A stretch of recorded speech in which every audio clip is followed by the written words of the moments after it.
ngày này đấy cứ nhom mình camera mũi đây cái chia cameraประเภท sim sim card bây giờ nữaនេះយើងប្រើភ្លើងហើយនឹងប្រើ sim យើងគាត់ដល់ភ្លើងចូលមកនេះគឺជាដូចភ្លើងដុំដូចភ្លើងមកទៀតនេះ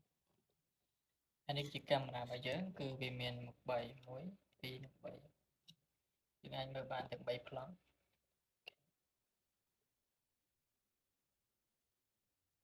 ឥឡូវយើងដល់ភ្លើងចូលយើងចាំមានមួយផ្លែតនេះពេលនេះវាវិលឲ្យយើងហើយអូខេ Some card detection failed. ណា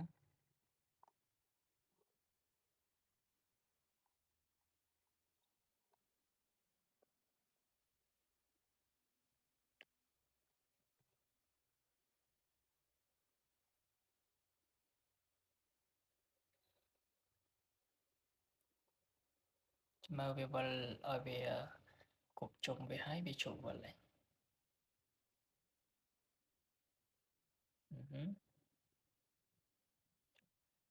អូខេបន្តមកទៀតនេះយើងទៅម្លាយសិនយើងទៅរក sim មួយមក sim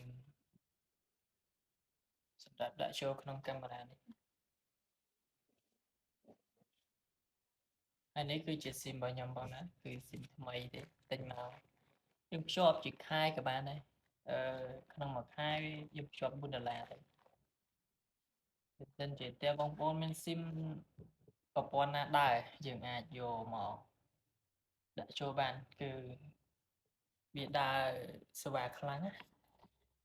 តំបន់បងប្អូនទាំងបងប្អូនមានកន្លែងណាដើរខ្លាំងយើងទិញ sim តែម្ដងមកហើយនេះគឺជា sim របស់ខ្ញុំនេះខ្ញុំយក smartphone ហើយបន្តមកនេះកន្លែងនេះគឺជាកន្លែងដាក់ memory ហើយនឹងកន្លែងដាក់ sim យើងបោះវាមកអូខេនេះវាមានរុន2ឥឡូវនេះគឺជារុនដាក់ memory ហើយក្រោមទូចនេះគឺជារុនដាក់ sim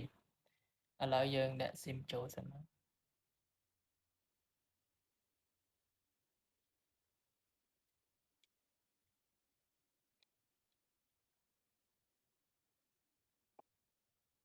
អូខេ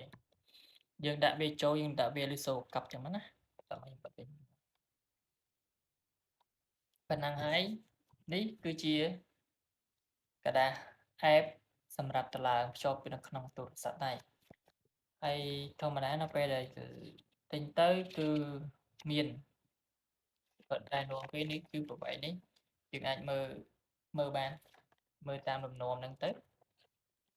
នៅធម្មតានៅក្នុងប្រអប់កាមេរ៉ាមួយគឺគាត់គឺខ្ញុំអាចដាក់ទៅឲ្យបានហើយនេះគឺជា app របស់វា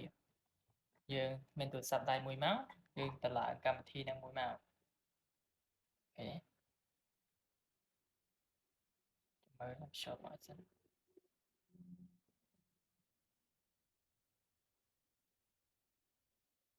នេះអ្នកនរគ្នាគឺកម្មវិធីមួយនេះឯងកម្មវិធីឈ្មោះថា Ocam Pro Ocam Pro នេះកម្មវិធីមួយនេះនេះបន្តមកយើងចុចទៅលើកម្មវិធីហ្នឹងមួយមកនេះវាចេញជាទំនងចេះបន្តមកកន្លែងធម្មតានៅពេលដែលយើងចុចមកគឺវាមានទាមទារវ័យ email អីចឹងទៅធម្មតានៅពេលដែលបងប្អូនទិញពីខាងខ្ញុំទៅគឺខ្ញុំទៅឡើងឬក៏ប្រាប់ពីរបៀបភ្ជាប់ទៅឲ្យចឹងណាហើយនេះគឺជាសម្រាប់យើង add ចូលជាមួយកាមេរ៉ាយើងចុចលើហ្នឹងមួយមក Powered on the device. Scan the QR code នេះ on the កន្ device. លែងនេះយើងចុចយកពណ៌ខ្មៅនេះបន្តមកកន្លែងនេះ scan នេះយើងត្រូវទៅមើលកន្លែងបន្តមកទៀតកន្លែងប៊ូតុងនេះយើងចុចវាជាប់មួយ Reset succeeded. Restarting the device. វាចេញពាក្យថា reset អូខេបន្តមកយើង scan វាសតថ្មី Powered on the device. Scan the QR code on the device. Insert Okay. the SIM card. Please turn on the power switch.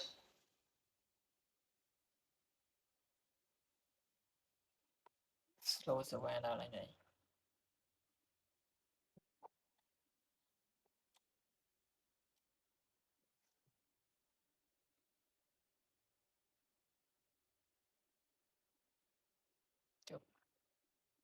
SIM card detection succeeded.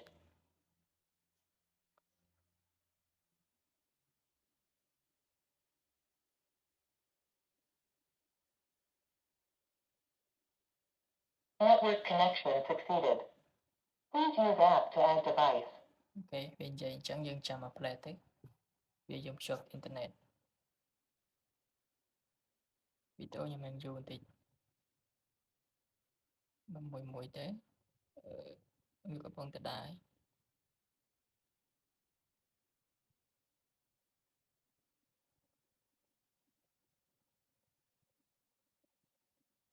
នេះអ្នកនេះគេសញ្ញាគ្រីសនេះសញ្ញាគ្រីសនេះហ្នឹងមានន័យថាយើងភ្ជាប់បាននេះអូខេនេះវាដល់ដំណាក់កាលយើងអាចមើលឃើញយើងយកមួយណាក៏បានដែរមួយនេះយក feature អូខេ to get start មកដល់នេះយើងយកឥឡូវមកពីថា no អូខេនេះឃើញទេរូបភាពយើងគឺចេញមកហើយនេះ no ក្រមអូខេចុចលើនេះមួយមកឃើញនេះកាមេរ៉ារបស់យើងអូខេយ៉ានេះអ្នកគ្នាឃើញទេចេញមក color វាច្បាស់វាមើលបាន13ប្លង់គេស្អាតរៀងរូបភាពវាស្អាតចេញមកគឺ color aim យើងអាចប្រែប្រួលតាមនឹងបាននេះបន្តមកយើងមានកន្លែងស្រីសម្រាប់សំឡេងយើងមានកន្លែងសម្រាប់បើកនិយាយពីកាមេរ៉ាទៅពីទូរស័ព្ទទៅកាមេរ៉ាឆ្លងឆ្លើយគ្នាបានអញ្ចឹងហើយបន្តមកទៀតយើងមាន Sirene ផងដែរនេះចុចមកអូខេវាមានមុខងារច្រើននេះយកទៅនេះគឺជាភ្លើងយើងអាចបើកភ្លើងបានអូយភ្លើងហ្នឹងហើយអ្នកនរគ្នាកាមេរ៉ាមួយនេះគឺវាភ្ជាប់មានតែប៉ុណ្្នឹងឯងបើសិនជាបងប្អូនត្រូវការកាមេរ៉ាមួយនេះដែរអាចទាក់ទងខ្ញុំបានបាទអរគុណច្រើនជម្រាបលា